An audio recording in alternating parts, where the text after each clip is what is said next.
welcome back to Battle Brothers Abridged, where in the previous part things went pretty well actually. We did a series of missions where nobody died, meaning we're still doing missions because we haven't lost the game yet. We got a whole bunch of armor and renown, and with that renown we've unlocked the next tier of missions, the noble missions. Before we can do any of those, though, I'd already started a mission at Jerstal to defend it from stuff. Some goblins show up here. I'm immediately running away because I noticed a nearby soldier party had just walked out of the town. I thought they might come back after seeing the goblins, but apparently not. So we're now defending against these goblin wolf riders. You can see their strategy was to not run towards us, but to move away. A bunch move backwards and a few move up. What I thought was happening here was we were going to encounter a new AI pattern where they were going to use the fog of war to go around us and then attack from all directions. So that's why I set up in this safe looking box formation in the middle and stood around for a while hoping they would appear, and then we could use a spear wall or something to bring them down. After a while though, I gave up because nothing happened. I eventually found two of them just sitting in these bushes, or behind these bushes. They didn't really react to me approaching them. You can see I've got guys standing right next to them with the spear wall ready, but they're not doing anything. Eventually I attacked them and the battle got started a bit more. After I attacked those two guys, the other guys who were hiding off down to the lower right somewhere appeared, and we ended up with two small fights. In both cases, nothing too special to do, we'll just attack them and see what happens. Down goes one enemy there thanks to our handy pike guy, and we've got a whole load of dogs that we'll be releasing all over the place. One gimmick to these wolf riders is that sometimes when you kill them, the wolf is still alive, like right here, and it's now an enemy unto itself, although it seems to share the lack of health of the overall enemy, so we can quite easily kill this one. It just got a cheeky extra attack after the main guy died. Handy for the enemy, but no consequence in this case.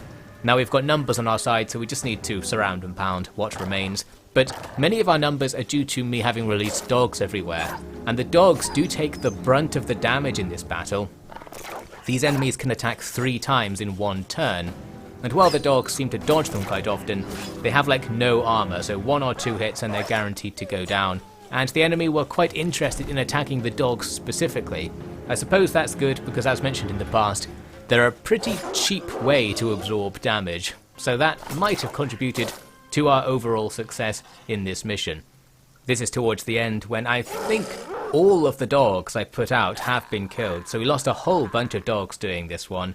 We'll have to get back to a location that sells them to get them back. That'll be no problem, money-wise at least. Here's the end of the battle. We took no casualties, and we even got that defender's loot advantage to get some stuff. I had thought there might not be stuff because it's goblins as opposed to humans or something. They did drop some good swords that are going to be worth something even after the massive penalty in value for selling things. So we can make some extra cash off that, enough to buy a couple of dogs in fact. But now for the real deal. With that out of the way, I went to the south where there was a castle, meaning we can grab a noble quest. It's a 3 skull quest, so a difficult one, but I really just wanted to see what it was. However, I was quite disappointed actually. What I thought this was going to be was like a next phase in the game where, well, I assumed it was going to be like Mount and Blade, where you work for the nobles fighting other nobles and take part in large-scale operations. It's actually very similar to the not noble missions. I think you just fight harder opponents, that's the difference. You get more money, you have to fight orcs instead of humans, and it's harder. That's the difference. Well, I didn't want to do that 3 skull difficulty one, so I walked off in search of another castle. However, on the way, for the first time actually, somebody attacked me on the map. This is pretty annoying because now we have to do a battle with all of the associated risks, but there's no payout aside from any potential loot you might get, so it's much less worth it than doing a normal fight, and one of my main complaints is that normal fights don't seem to be especially worth it in this game. So I wasn't too happy with this, although it is going to be a bit of an interesting one because it has some map stuff to take into account. They've got a bunch of archers standing in water. That water means we can't easily approach them and get them into melee. So to some extent, we're kind of stuck just having arrows rained upon us. What I decided to do is grab a couple of guys and form a shield wall, vaguely facing down and to the right. where they're just going to absorb all the arrows that are being shot at them and the stuff that's being thrown at them, and buy some time for the rest of the group to clear out stuff to the north and make it so we're less surrounded. We do have a net, annoyingly, on our guy right at the very front, so now we have to waste some time trying to get the net off him. But aside from that, we can send like 2/3 of our group up top and overwhelm the guys up there, as long as the guys at the bottom don't actually die to this bombardment, which unfortunately we can't guarantee won't happen. One of the issues is that raising your shield costs too much stamina, so you can't actually just form a shield wall and then be there. You'll eventually run out of stamina and be unable to have your shield in front of you. I don't know, it's very heavy, I suppose.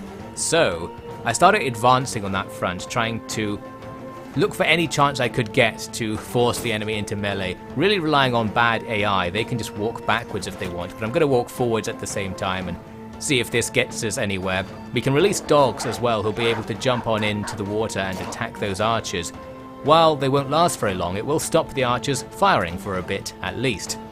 There is a bit of randomness to contend with in that when you deploy a dog, its target seems to be a bit random. It doesn't always go for the closest enemy, or maybe it does, I don't quite know. Maybe it goes for the shortest route to be in contact with an enemy or something, so there's some predictability to it.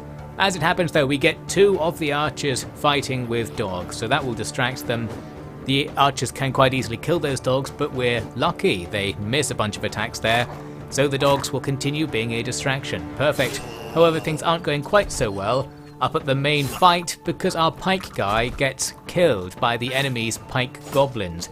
It seems that their weapons are strong enough to just break down our 100 strength armor in one hit, and the second hit gets the kill. Plus, they also moved backwards in the same turn.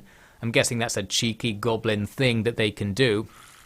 Of course, them moving backwards with pikes increases their accuracy in this game. Being up close makes them worse, so we want to get close if we can. At least we have now finished off the stuff at the top, so everyone can band together to deal with this remaining group. As mentioned, we want to press forwards and get those pikes into melee as much as possible, so I kept doing that. Meanwhile, the dogs are still just about holding their own, but they've got not much left. One pike there kind of wastes his turn just pushing me back, that's okay, although the other one lands a headshot on my guy. Luckily he's got 100 head armor, or 100-ish head armor, and can tank one of those hits. Now our pike guy gets involved. That's a big miss, but we are able to frantically stab at that goblin with a shield with everyone else. And I think we get lucky here. We get a couple of headshots in a row with a spear, which I'm guessing is unlikely to happen. No idea on the probability, but it's enough to bring that goblin down without having to deplete his armor. Handy stuff. Now we can close in and finish off the pike goblins as well, and they'll be less able to fight us once we're up close. The other one's trying to run away, so he's good as gone. And we're starting to switch focus again to deal with the archers. The dogs are gone at this stage, unfortunately, but we do have massive numbers, so we can just swarm into the swamp. We'll have the issue though that we can't really catch up to them. They can move backwards in their turn. I think goblins might be able to move further than you can, so just wading out into the water after them, while it's now my only option, it's not going to be that effective. Here's a case where having a lot of archers on our side would be useful, so we could just have a ranged battle with them and use the shield guys to absorb some enemy shots. So it's not going very well as we just press into the swamp, but for whatever reason, the remaining enemies just start running away. We can not bother to chase them because we'll never catch them and just leave the battle. Here's some more good luck. Our guy who died is still alive, and the permanent injury he received isn't that bad. He lost an ear, but his stats seem to be mostly unaffected by that. So we've actually gotten away with that. It wasn't as bad as I thought it was going. Got some decent loot with a few bits and bobs of stuff in it and a bunch of weapons too that we can sell to constitute our reward for this fight. Maybe we'll make back more than we spent on tools repairing our armor there, and of course we got some XP, so it's not all for nothing. At the next town, where I stopped just to buy supplies, I discovered that you can pick up the noble missions not only from the castle settlements but normal ones as well, so that's good to know. It's still nothing particularly special. In fact, it's something a bit familiar. We have to kill some greenskins, which is what the game calls the goblins, i.e. what we just did. And in fact, the mission location is back where we were during that fight off to the left. So this is one of the big downsides of the noble missions. they can take place in other locations, not where you pick up the mission, and you're not paid for the journey like you are with the caravanning and delivery missions where you're paid for the time it takes to go somewhere. So you've already lost some stuff, some time, some money, some food just to get to the mission location, and that's a shame. And now we're going to fight some goblins. We essentially just did this mission earlier by accident. Now we're doing something very similar, only this time we'll make 1500 gold. Well, maybe not in profits by the end of the fight, of course. We faced quite a few ranged enemies this time, plus the netting and bowler treatment from the enemy's melee troops up front. So it's a slow start as we have to gradually rip the nets apart and just sort of tank all of the arrows and bowlers for a while. The bowlers do run out after a few throws, the arrows less so. To deal with the archers, I had some guys start moving down the flanks to try and put them into melee, while everyone else deals with the not particularly difficult actually enemy melee line. Because they only have a few guys here, we can just out-stab them with better RNG, the flag getting a nice high ground kill there to help us advance. Meanwhile, the archers are dealt with by just distracting them. We've got a guy up here who's managed to get one of them attacking with a knife. That's pretty weak and pointless. The other guys are kind of moving around quite a lot, even if you don't get them into melee range. Just walking towards them can make the AI move the archers backwards and forwards as if it's trying to get away from you. So not too much bad happened, essentially bringing us to this point when we've worked our way through the 4 frontline enemies. We can rush forwards, surround and pound the archers, and that's that. In the end, ultimately, a quite easy fight. We got some poison in the loot. I had hopes the poison would be like an accessory, so you can put poison on your attacks. It's actually a consumable item, so you can put poison on your attacks, but only like one time, which I wasn't interested in bothering to micromanage. Anyway, we go back to the original town where we got the mission, hand it in, get an achievement for completing a noble quest, and that's that. Overall, the noble quest system, not particularly interesting. There was another one here to patrol around and get paid for every random enemy we kill while walking between some settlements, but I was more interested in just going for this, a straight up normal mission that happens right here, so there's no travel time, just need to defend this settlement against an enemy party that's going to show up, and the pay is not exactly that much worse for this kind of mission. I think the noble missions really needed to distinguish themselves in a big way to be more worth it there. So we soon find ourselves in another familiar fight.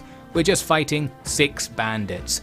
This map had tons of impassable areas, so while we have double their numbers, we couldn't take all that much advantage of it because it's hard for us to get in there and really surround them, and with everything being blocked off, dogs aren't going to be a particularly viable option either. Still, we've got more attacks than they do, we've got more armor and health than they do, and at the bottom of the line we've got one of their javelin guys into melee. He doesn't have a shield, so he won't last long, and their crossbow guy behind him will be in a similarly bad situation soon. Overall, looking good. Now we just frantically stab the enemy for a bit, although I did do a lot of shield raising, as did the enemy, so we weren't really hitting each other that much. But with pikes in play, who can just freely hit without any danger now, over time things will get better and better. And there we go, killing the last enemy, minimal damage taken, overall a great mission, and for great pay as well, making about the same amount we made in that last mission, but the actual fight was way easier, and it was right outside where the mission giver was, so overall, looks like the noble system is being upstaged by the old quest system. I did take on the next noble quest though, the thing about patrolling the area. We need to walk to the next towns down the road, and we'll get paid a bit of extra money for every enemy we kill along the way. I wasn't sure if we were supposed to be actively looking for enemies, but I wasn't basically. I just walked straight down the road. On the way, the first town has a dog store, so a perfect opportunity to buy a whole bunch of these things and get our front line back to full dog mode, ready for later. So nothing happened on this mission. We patrolled to the end of the line, then came back and got a bit of money. It was okay, probably would have made more if it was just a delivery mission to walk to the end of the patrol line and then stay there. In search of more noble missions and perhaps more interesting ones, I started going towards the bottom of the map, where I remembered seeing loads of castles in the past. On the way, snuck my way past some undead who didn't seem willing to attack me. That's nice of them. So far it's only been that one goblin party that actually fought me when I got close to them. We do find a 1 skull noble mission. The thing is, it's way back on the left side of the map. It's in the same place as that earlier noble mission to fight the goblins was. For some reason that one town on the left edge of the map has all of the trouble, and here in the bottom right we're still getting missions from that place. I could have just rejected the mission here and not done it because it's so far away, but I decided to just begrudgingly do it anyway after asking for more money. So we're going to now waste loads of time walking all the way back over there to do this mission that's not even going to be worth that much money. Although this mission is another new thing in the game, we're fighting another different kind of enemy. This time it's orcs. We immediately encounter something that marks the orcs out as being a bit different. They can do that right there. Once they get close, they can just sort of jump towards you, and it applies a stun debuff, meaning the guy who got hit will now miss his next turn, which really sucks because we're in melee contact with the enemy. We can't raise our shield or hit back. Inconvenient. So we need to keep that in mind and perhaps try to close the distance as fast as possible to avoid that jumping charge. We didn't have too much trouble with it in this fight, and we've soon got ourselves all standing in a nice line. And now it's just slapping time. There's nothing too much to do here. They're just normal troops from this point onwards for all intents and purposes. They are a bit stronger than humans. They seem to have more health and do more damage with their attacks. But they also have trash equipment. They don't have many armor points, so we can just stab them up for a while, and again rely on us having better numbers, having our flag which does tons of damage, grabbing the kill there, and being able to distract the enemy with a few dogs as well. Here's a bit later, when we're still slapping away, we've got a few enemies actually routing here, which is useful. We're not going to let them rout because they're in the way of my movement, need to kill them early. But overall, the orcs prove to be not too much to worry about. Although me from the next part of this video will have a few different opinions.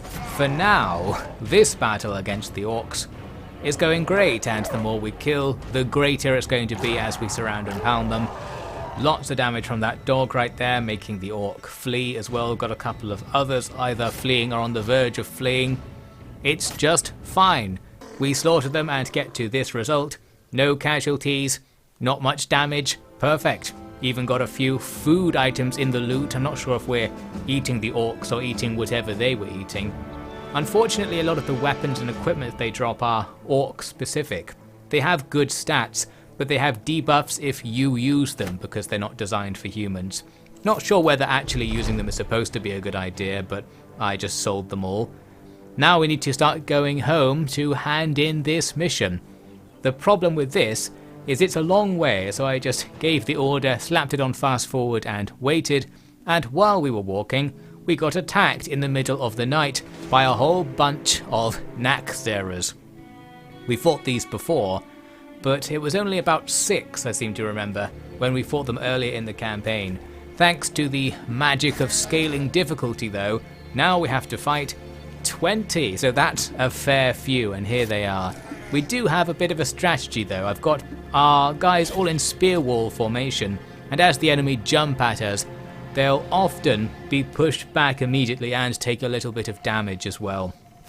So we can stop ourselves being overwhelmed, and some of our guys will apply multiple attacks in one turn. That said, the spear wall does also half your attack stats, I believe, so it doesn't actually do very much damage.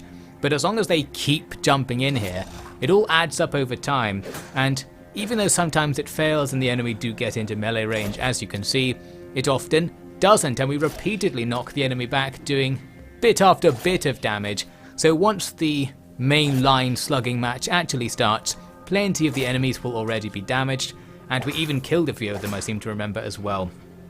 So that's perfect. You might note at the bottom though, a couple of the Naxxraras aren't taking part in this jump into the spears contest.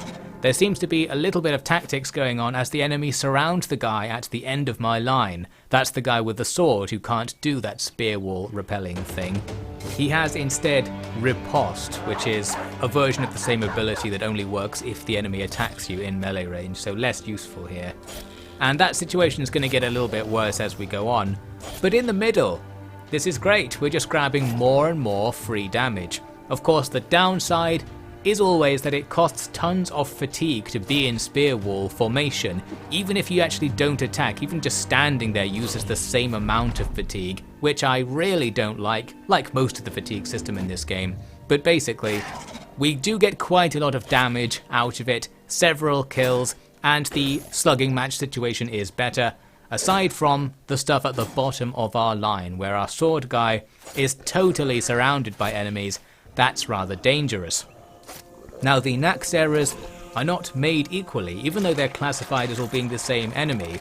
There are multiple kinds of different strength. The bigger ones have way more health than the smaller ones, and the small ones can eat the corpses of the other smaller ones to become bigger ones, as we just saw.